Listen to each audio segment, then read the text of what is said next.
Tony D and Little Joan with a screenwriter's tip. I have screwed up every video I've done today, just to let you know, before I get berated for my Hollywoke hot take, which I've already posted now, so I was just going to delete it and start it over, but whatever. I've effed up. I effed up my assessment. I will freely admit I effed up my assessment of Stranger Things, but whatever. Um, if anybody calls me on it, I'll just have to admit that I screwed up, I guess. Anyhow, most of my assessment stands, but it wasn't really about that. Anyhow, today I'm going to answer a question from Justin, who sent me this email about screenwriting, and I was halfway through it, and I screwed that up. I had to start over. I did a news blast with Joan, and I forgot to turn on the microphone, and now I keep checking the microphone incessantly. So I'm just having one of those days. Anyhow, Justin writes, "Hey Tony, just wondering how you're doing screenwriting-wise lately. Is there anything on your table right now, or is it just better to stick to book writing for the time being? I've been curious to ask you, since you had your finger on the pulse of the industry for all these years, but especially now, is screenwriting even a worthy venture anymore given all the woke crap? Or could someone with more libertarian conservative views like ourselves still make it without being creatively pillaged by a leftist industry mob? I'll just throw it out there to illustrate my point. Would a screenplay set in the mid-2000s, the very early days of social media, about three straight white dudes who are teenagers and become best friends during their last year of high school, but live a double life as computer hackers, con artists on the side, even do well today? Or is it better to stay away from period pieces of that sort and just stick to current day stuff? Keep the good fight against those Hollywoke hooligans." Thank you for your question and email, Justin. I'm going to answer his questions, and thanks for tuning in, and all the links are below. Blah, blah, blah. Support the channel. Blah, blah, blah. Thanks for supporting the channel. We're selling some books today, even though I'm screwing up every video. Anyhow, is it better just to stick to book writing for the time being? Well, it depends on your situation. For my personal situation, the books are doing pretty well, and it's October, so ka-ching. And I'm going to sell a lot of books this month. I'm doing the Collingswood Book Fair Saturday and FanCon on Sunday. So I expect to sell many, many books. And it's October, and Pineys is kind of a Halloween-y type project. So, plus I have the regional appeal because it takes place in South Jersey. I recommend that sort of angle. It's doing well for me.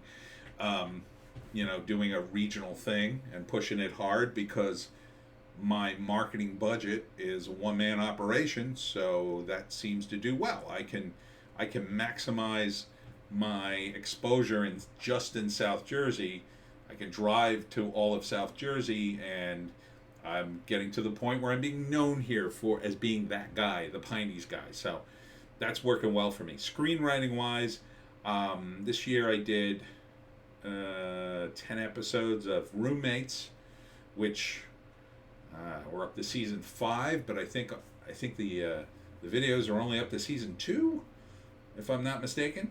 They're short sitcom-y things, so they're not screenplays, but that's the closest thing I got going to screenplays right now.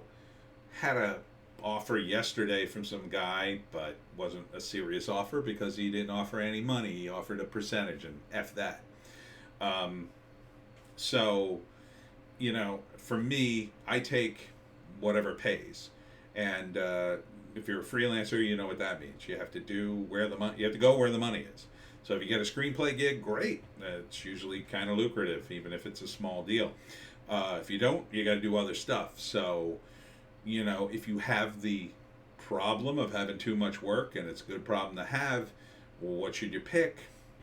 I mean, you kind of got to go with the money, right? I mean, for me, with the Pineys, I could, if I had to, and I was getting so much screenplay work that I didn't have time to write any more books, I'd just stop writing books for a while and gobble up all the money I could on screenplays until that ended. It's not a forever thing. And screenplays actually don't take that long, so you usually do both. I mean, I'd have to be like under the gun to write a screenplay a month before I'd have to say, oh my God, I'm never going to get a book done this year. So screenplays should be written fairly quickly because there's going to be so many changes anyway. So you shouldn't overthink them. Go where the money is would be the answer to that question.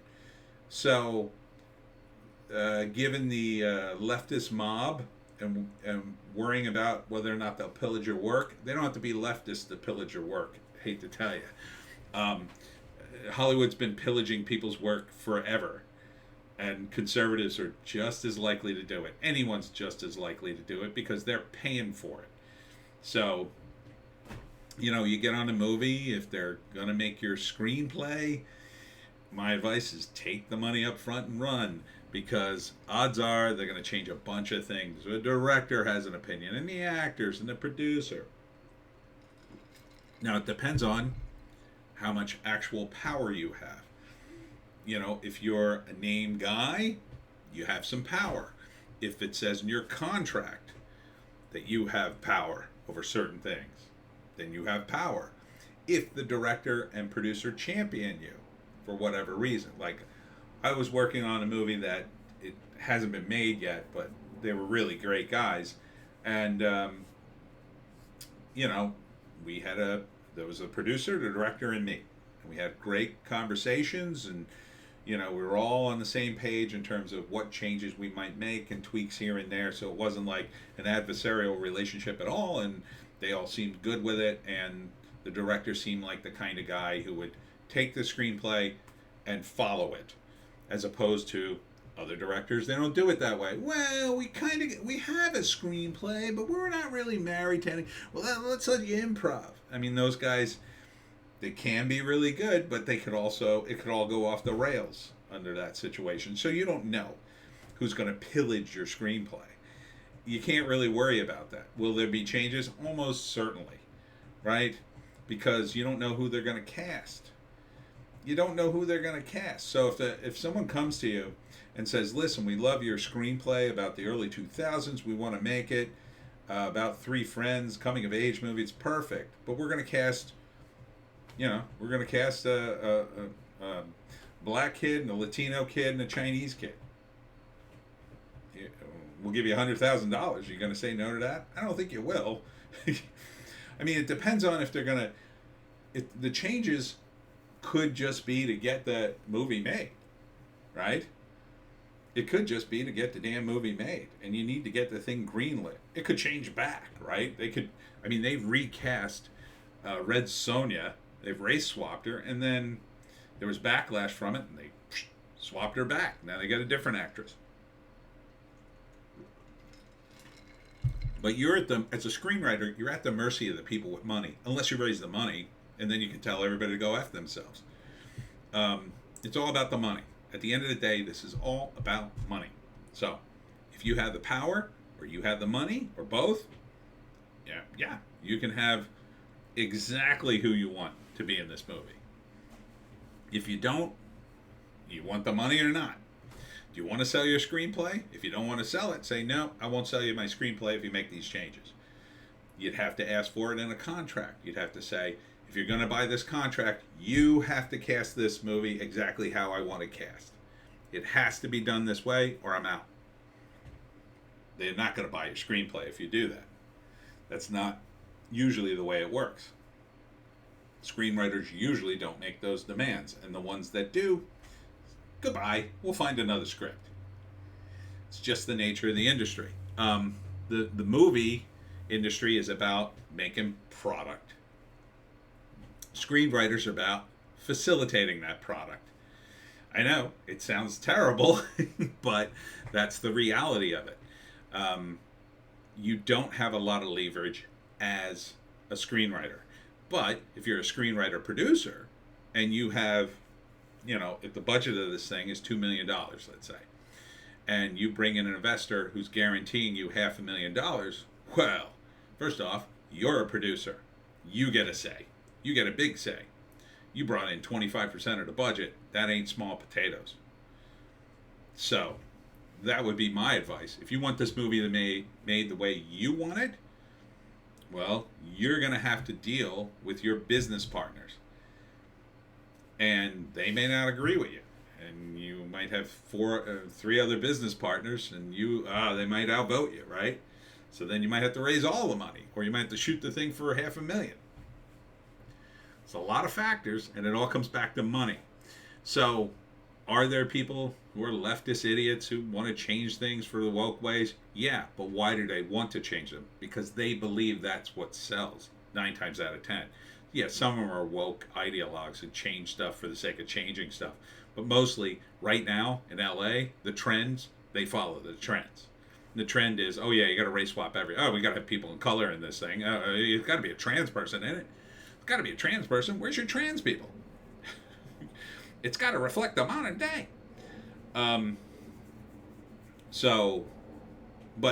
even that stuff, again, it's back in the day, what they would do is they'd look at a screenplay and go, there's not a love story in this. Where's the love story, right? If you didn't have one in there, or a real strong one, they'd be like, you got to focus more on the love story. We got to have more of the girl. Oh, why? Oh, because, you're going to have to work a topless scene in there somewhere. I worked on a horror movie, and they were, like, really big on having a topless scene. Because they knew that would help sell the movie. Oh, there's a topless scene with 2 girls kissing? Because they were a lesbian couple. It wasn't about them being woke. It was about getting 2 girls, to do stuff with each other in the movie. It's about selling the movie. You want to tell your story, and believe me, I totally get that. You have to make it monetarily appealing to them, so they make it the way you want. So you might be in a meeting with the producers, if you're lucky that they'll even listen to you, because normally they just want to pay you and cut you out, so they don't have to hear this. But let's say you sit down and you say, listen, I wrote this about my friends back in 2000, and we were hackers, and I know this, and it has to be guys for this reason, and these are the way I wrote the characters. You got to follow it. Like, they're going to want to know why. Why do we have to follow it? Why can't we woke it up? Other people are telling me making it woke is going to sell. Why is your vision going to sell the movie? Why are we going to make more money listening to you than them? Now, probably within a year or two, that argument will be a lot easier. It'll be like, oh yeah, there's no woke. In fact, that'll be the selling point, right? The producer will probably ask you, is there a lot of woke, stupid stuff in this with like, alphabet people? And then you could say, oh, no. It takes place in the 2000s. And then it'll be like, oh, okay, good. And that would be a selling point, right? The selling point of this movie, you could say, is that it does take place in the 2000s. So if anybody tries to push woke ideas on it, you can say, well, wait a minute, it takes place in the 2000s. It doesn't take place now.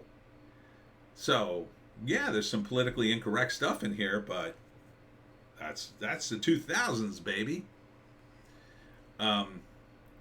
So, let's see. And I think the computer hackers con artist side, I think that always sells, because it's like a heist movie. Why a heist movie always sells? Like roguish guys. Because back in the 2000s, that was still a time when hackers were kind of fun, and it was just a bunch of random kids who were really good at computers, maybe taking it a little too far or conning people out of money. But in a fun way, So if that's the way you pitch it, it's a coming of age story about 3 young computer hackers, or 3 young men leading secret lives as computer hackers. Yeah. But I'll tell you right now, if you finish the screenplay and start pushing it, the first thing they're going to say is, where are the women? Where are the people of color? They probably would. Again, mostly because they think that sells. So then you'll be faced with the choice. Are you willing to put another character in there? And that's the other thing too, right? So I was working on a movie where the bad guy character, I think I just told this story, but I'll tell it again just briefly, was an old, dried up, petty guy, but then they hired this actor who was relatively handsome, wasn't a dried up old man, and he wanted to bang a hot chick in the movie and beat up guys and look tough, and so they gave him all those scenes, and I had to adjust the screenplay because of the actor and because of what the producers wanted. Now I was writing for them. It wasn't my screenplay, really. It was their story that I kept rewriting and rewriting. But that's what you do. That's what you're hired to do, essentially. I mean, it depends on what your contract says too. I mean, it's all about your contract, right? If they're going to buy the screenplay, chances are they're just going to buy it out from under you, and then you're gone. You're done. Maybe they put something in your contract that you'll be on set for rewrites. Be wary of that. Make sure you're going to get paid for that, but you don't want to get looped into a thing. Well, we paid you $5,000 for the script. We already paid you. You got to show up to the set every day. And then you're like, well, I spent all that money. How am I supposed to live? Like, you got to make sure it's all about your contract too. I know I'm just constantly talking about money, and you're worried about your story. But this is the reality of making movies. And the leftists are a factor, but they're just another factor. There was a guy, he was making a movie. Let's see if I can tell this story without getting myself in trouble. So he was making a movie, I'll say, about a subject that I'm very well versed in, and you can imagine what that is. The producers of that movie hated the screenplay, and it made very little sense. So they sent it to me to evaluate it, and I read it, and it was awful. It was unreadable. It was so bad. So I thought of different ways that I could fix it, and then they said, well, you got to have a meeting with this guy who owns the screenplay. And I said, okay. So we had a meeting, and I was totally qualified to rewrite this screenplay, but the guy was determined to keep it exactly as it was, even though I pointed out horrific mistakes in it. It took place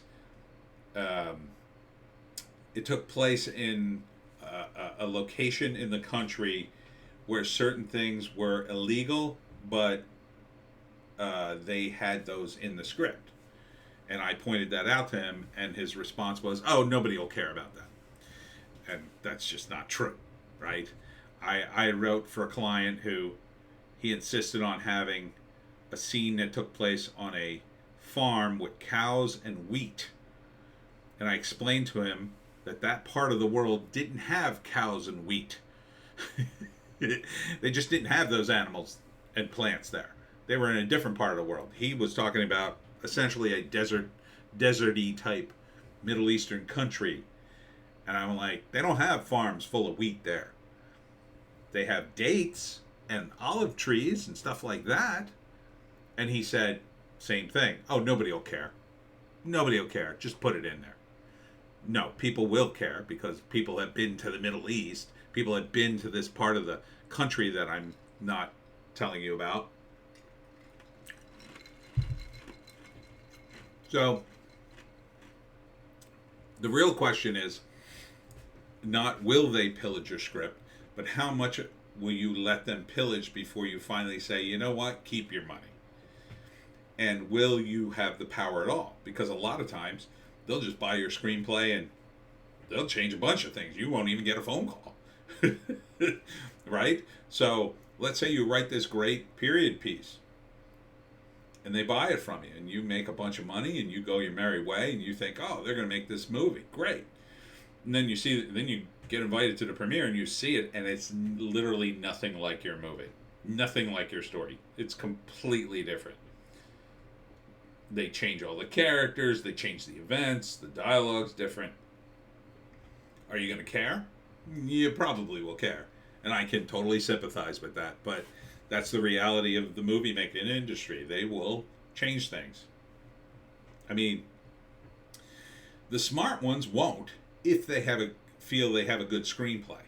And if everybody's on board with what a good movie is, what a good screenplay is, the actors, the director, the producer, and they all go, yeah, no, we got to make this. That was the great thing about working with this one director and producer who really understood the screenplay. And it wasn't my story. I wrote for them. and they loved it. They really liked it. So I could tell that they were going to keep it 99% the same. Maybe they would change I mean, if they changed like a the to an or something like that, you don't care. But there are guys who will just take the screenplay and go, oh no, let's just do a completely different second act, and maybe won't even change the third act. Because another thing that happens on a movie, and I always said, it's a giant pile of money, and everybody just keeps grabbing out of the pile until the money's gone. And hopefully the movie's finished by that point. So understand the business that you're getting into. So when you say, will they pillage my screenplay? Yeah, they'll totally pillage it. They always pillage it. It just so happens the guys who do the pillaging now are usually pretty woke, or think they need to be. Whatever it takes to get the thing greenlit is the main thing, because then everybody gets paid. Before that, there's no money. Before that, it's just a bunch of talk in various restaurants and hotels and over the phone and via email. It's just a bunch of talk. And I've got tons of screenplays out there that I wrote for clients that are perfectly good. They're not being shot for one reason or another. They don't have the money, mainly. Mainly that's the reason. I got projects that I put together a package with a friend of mine who's an actor. I wrote it for him, and maybe I would be in it too. I don't know. It depends. Again, it all depends on a lot of factors. But we tried to get financing in Canada for it because we thought that was a good idea at the time. We had a proposal. We had a budget of sorts. And then, now you couldn't even use that budget. It just wouldn't even work. The budget's all wrong.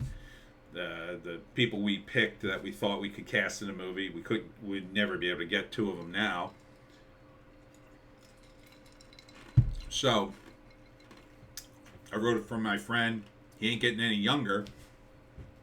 At some point, somebody might come to me and say, will you take $10K for the movie?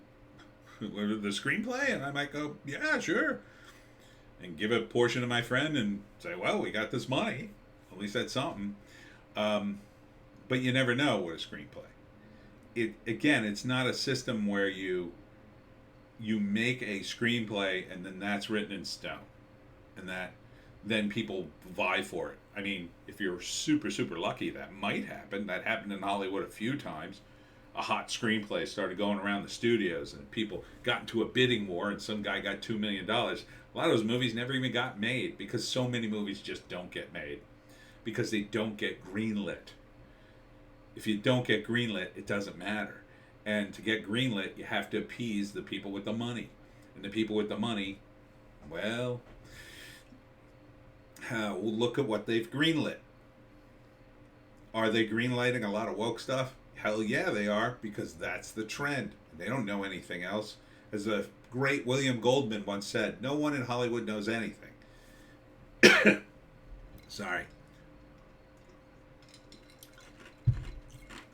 So since they don't know anything, they have to rely on outside factors in order to make a decision. And you're talking millions of dollars. I mean, it's not a cheap amount of money. There's no sure bets in the business. I mean, even with the horror stuff and the TNA and the action, that can go awry too. And then you could end up with a stinker on your hands. Look at The House of Wax. That was a horror movie starring Paris Hilton. It made like nothing. I think it made like $20,000. Probably cost a few million to make at least. So you have to make something that somebody's willing to buy. So if you're telling me, now do I think someone could buy a movie about this subject? Yeah, absolutely. It's not out of the realm of possibility. But there's probably a few other screenplays floating around, probably a couple of hundred floating around, similar storyline, young guys, computer hacking in the 2000s. So, back in the day, in the super bad days, if you could have gotten Jonah Hill and Michael Cera and McLovin to be in it, you'd have been set. But the guys who made that movie, they were already in. They wrote it. So, and that's another problem too. Like, this is a movie that could sell. But it's also a movie that some young guys in Hollywood could be shopping around right now, and those guys know people. And do you? Is the question. Do you have the connection? Like, if you got a guy who's chomping at the bit to produce a movie and he likes your idea, yeah, write this damn thing. Do it. But if you don't, just understand you're going to have a screenplay and then you're going to have to shop it around, and it's really tough. It's easy to write the screenplay. It's, and if you have a screenplay that's going to be made, but only if you make some of these compromises, you should feel very, very lucky. You should feel lucky that the leftist mob even wants to make your damn movie and compromise the hell out of it, because you're going to get paid. Now, if you don't want the money, okay.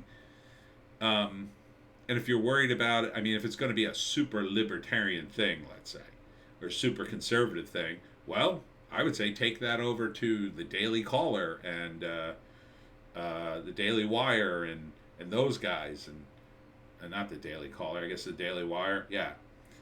Are they the same guys? I never remember. The Ben Shapiro outfit, Daily Wire, I guess that is, and Breitbart now is making movies. You want to, if you have enough of a conservative bent, that you could sell to them, but those guys are going to be much more money oriented, but also conservative. So the TNA probably won't fly with them, at least right now, till they expand a little more. They're going to want stuff that is super pro Second Amendment, like their the Shapiro movie with the girl and the school shooting. They're going to want something that takes on an issue. They're issue based. My Son Hunter, very issue based. They're going to want that. So if you took this screenplay and made it issue based against big tech and their censorship, that might be a selling point for them. But how do you get to them? Well, if I knew the answer to that, I'd be doing it now. I would guess one of the ways you could do it is get yourself a subscription to IMDb Pro, see who's managing all the people involved in My Son Hunter and all the movies that Shapiro produced, and you'll find the contact info there. You contact the agent, you say, hey, I have a screenplay, you tell them the angle, first and foremost, along with your tagline or your log line, and then hope they go, oh yeah, that sounds like something we'd be interested in, why don't you send it over? And then you send it and pray someone reads it, and it gets to Shapiro, and he looks at it and he goes, oh yeah, this is a big send up of big tech, this is just what we need. That's the way you sell a screenplay. But you're going to have to write it first, so you have it to sell, and you're going to have that sell point in mind, right? So hopefully Ben Shapiro rains down money from heaven and says, oh, we love your screenplay and blah blah blah. Understand that they're probably going to be like, well, we love your screenplay, but we don't have a lot of money for this movie, which is what everybody who negotiates says. We don't have a lot of money, so what we're thinking is we'd option your screenplay for X amount of dollars, and then maybe you'll get some more down the road, blah, blah, blah. Or maybe not. I mean, it depends on when you get in with these guys. Maybe they'll love you. If you're a true libertarian / conservative, or one or the other. So, can this work? Absolutely. It absolutely could work. If you produce it, it'll get made. And if you get in with somebody who has the money to make it, it'll get made. Will it get made exactly the way you want? Maybe, if you produce it. If Ben Shapiro produces, maybe. If Hollywood produces it, maybe. But the percentage goes further and further down the more control you give up. The Ben Shapiro might just say, oh, we have to change it for whatever reason. We have to delete one of the characters because it's the only way we can save money and get it under budget. So we make it 2 characters instead of 1. It'll work out better. They contrast each other, and they take the 3rd character and they just erase them, and they split the lines between the other 2. It's not a woke move, but it might it might happen because practicality reasons. They might have to cut your favorite scene because it takes place on a, I don't know, a bridge somewhere, and it's way too expensive to shoot on a bridge, and it only works if you shoot it on a bridge for whatever reason. Can't shoot there. Yeah, too expensive. Cut it. But the rest of the movie gets made. Maybe it works without that scene. I mean, you could hear, like, there's literally a million different ways this could go. It also could be true that Ben Shapiro could read the script, think you're a freaking genius, and offer you the moon and the stars. Will he do that, though? Well, you might win the lottery, too. He might. You might just win the lottery for $700 million. But what are the odds?